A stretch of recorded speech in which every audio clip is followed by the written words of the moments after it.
பிரபல மலையாள நடிகர் அலெக்ஸ் மேத்யூ என்கிற டாக்டர் எம். அலெக்ஸ் சென்னையில் ஜூன் 23ஆம் தேதி மாரடைப்பால் காலமானார். இவர் மக்கள் என் பக்கம் உள்ளிட்ட தமிழ் திரைப்படங்களிலும் பல்வேறு மலையாள படங்களிலும் நடித்துள்ளார். மோகன்லால் நடித்து வெற்றிகரமாக ஓடிய தூவான தும்பிகள் படத்தில் இவர் ஒரு பேருந்து உரிமையாளர் கதாபாத்திரத்தில் நடித்து அனைவரது பாராட்டையும் வென்றார். மறைந்த அலெக்ஸ் மேத்யூ சபரிமலை யாத்திரைக்கு செல்லும் பக்தர்கள் பயன்பெறும் வகையில் சரணம் ஐயப்பா என்ற வழிகாட்டி வீடியோவை தயாரித்துள்ளார்.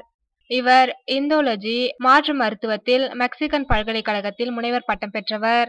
சமஸ்கிருத அறிஞரான இவர் வேதிக் இந்தியா அமைப்பு, பண்டைய ஒருங்கிணைந்த மருத்துவ ஆய்வு நிலையம் ஆகியவற்றை நிறுவியவர். தேசிய விருதுகளுக்கு கலைஞர்களை தேர்வு செய்யும் குழுவின் உறுப்பினராகவும் இருந்தவர். இவருக்கு சர்வதேச அமைப்பு கூட்டமைப்பின் அமைதி தூதுவர் விருதும் சமஸ்கிருத மித்ரா தேசிய விருதும் வழங்கப்பட்டன. இவருக்கு மனைவி, 2 குழந்தைகள் உள்ளனர். இவருடைய இறுதிச் சடங்கு கேரள மாநிலம் கோட்டயத்தில் உள்ள புனித பால் ஆர்த்தடாக்ஸ் தேவாலயத்தில் ஜூன் 25ஆம் தேதி நடைபெற உள்ளது.